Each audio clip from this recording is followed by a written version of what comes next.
Hello, you beautiful cake. Look how evenly distributed your cherries are. It's the Great Taylor C. Baker Show. Hello, my name is Taylor C. Baker, and I gotta say, I walked around with that name for 29 years, and I have been living a lie. Sure, I've baked the occasional birthday cake, who hasn't? Some cupcakes, all right. Cream cheese frosting, you got it. But then I discovered the Great British Baking Show. I am going to bake my way through the show. I'm gonna do the hardest part of the show, everyone's favorite part of the show, the technical challenge. Do you hear that shudder in the ether? Like them, I'm following a real sheet of paper. Water inside. And while I may have slightly more information than the bakers in the show do, this is a learning experience. I'm not being competitively judged by two of the most famous bakers in the world. If they ever see this, I'm trying. Thank you for teaching me. So with the help of the Great British Baking Show, may I become the Great Taylor C. Baker Show. Or at least I'm good now, but I'll get great. We'll work on it. We'll go on this journey together. Our first recipe is Mary Berry's cherry cake. I believe the first thing it says on here is wear something. That's one of your ingredients. The second is start sweating immediately. That's all right. What can you do? You wear a vintage dress, you try to make things nice, but hey, people will be people. All right, so let's start with our ingredients. Cherries. And it actually called for maraschino cherries, so they've been in this jar for who knows how long. I typically like to go fresh, but these bad boys have been soaking in some sort of weird juice for... Naturally, we have every baker's favorite ingredient, butter. Butter. We have a lemon, which we use the zest of. We're gonna zest this lemon up. And we have my very professional coffee tin of sugar. Smells like sugar. Have a little powdered sugar for our icing. We're also going to use the Baker's Scoop HEB brand flour, all purpose. We got some sliced almonds for the decor. So this is my baking sidekick, and I, because of him, don't have a 1 cup because it's used to measure out his daily dose of nom-noms, his daily dose of food. He's going to help me and probably get hair in all the food. Oh, that sound is satisfying. Oh, that makes me want to Shirley Temple real bad. All right, so we must dry the cherries. I'm sure this has something to do with where they end up in the bake. Gonna dry these cherries. This is really messy. Now in the show, they're being timed on this, which is a big part of why it's so hard. I'm probably not gonna put up a timer because when I bake quickly, I'm going to burn myself and cut myself, and maybe you wanna see that, you weirdos. And it's probably gonna happen anyway, let's face it. Toss in 2 tablespoons of flour. This is probably the secret to not getting it so, yep, this is probably what's left out of the British bake, because that's probably why they all sunk to the bottom. The flour is probably the key. All right, so this is 3/4 of a cup.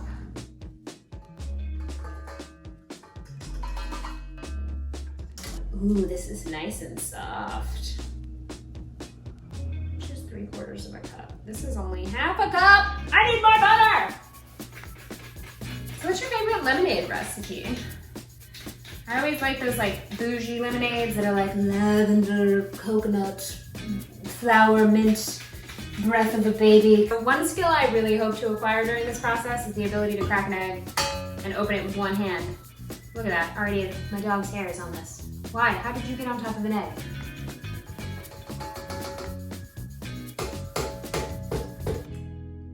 Let's light this sucker up. Now it says to beat well for 2 minutes. Beat well for 2 minutes. All right, everyone stop freaking out. I almost forgot to put sugar in my cake. Luckily I caught it. My cake is saved. Yes. It's a lot of nooks and a lot of crannies, so just kind of get in there, play a song. So now we want to fold in our cherries. Cheers. All right, cherries. Be mixed well.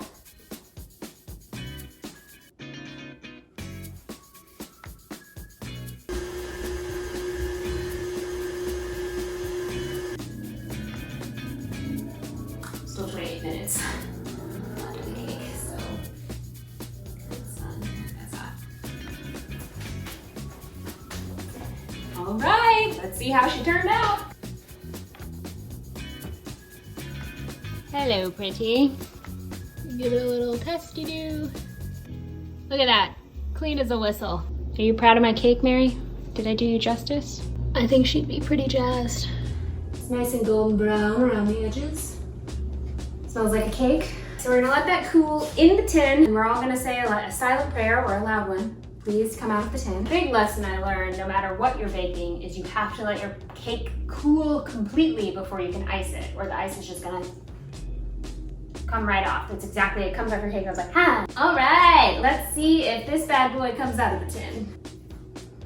It happened! It's short, but it came out seamlessly. Butter your tins, guys. I'm gonna pull a classic, great British baking show trope and use, well, they use a tray. This is a Creedence Clearwater Revival album that I'm going to use to cool this cake. Do some of these and do that. It's like rubbing, it's hard to do it at different times though. You know, this is why I married a drummer and I'm not one. Because I can't do two things at different rhythms. Hey, it's getting kind of cooler. There's probably a better way to do this. Wow, it's kind of doing a drizzly thing. Maybe this is right. I mean, I've seen people in the show hold their cakes together with toothpicks. You gotta improvise. You gotta zig when you think you're gonna zag. But as Mary and Paul say, it can look beautiful, but if it doesn't taste good, then you're in the weeds. You wanna put on some cherries, a literal cherry on top. I'm gonna do a little pattern. Do it on each of these humps. To top it off with some almonds, some sliced almonds. Yeah, this just all looks so intentional now. Yep, there we go. So just like magically happens in the Great British Baking Show, my cake is done and the kitchen is clean. Magical fairies, or maybe my dog radioed it, I don't know. Ooh, cake, cherries, yes. Ooh. I'm gonna cut into this. Let's see.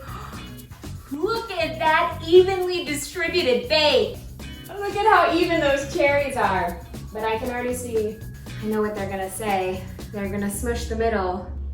And I think they might say it's underbaked. But let's give it a try.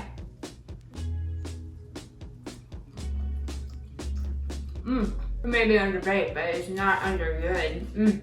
It's got the crunch of the almonds, the tartness of the maraschino cherries, and the deliciousness of cake. We'll call this a win. I did it. But you can't have it. You can't have it. It's not for you. Thank you so much for going on this adventure with me. I'm excited to make all kinds of sticky, stodgy, baking British things with you. I baked a thing. And on behalf of my entire cast and crew, thank you so much. You've been so helpful in this process. Cheers. It's the Great Taylor C. Baker Show. Cherries in a bowl, measured in cherries in a cup. This is the part of the show where they cut between the other bakers. But I'm the only one, the only baker.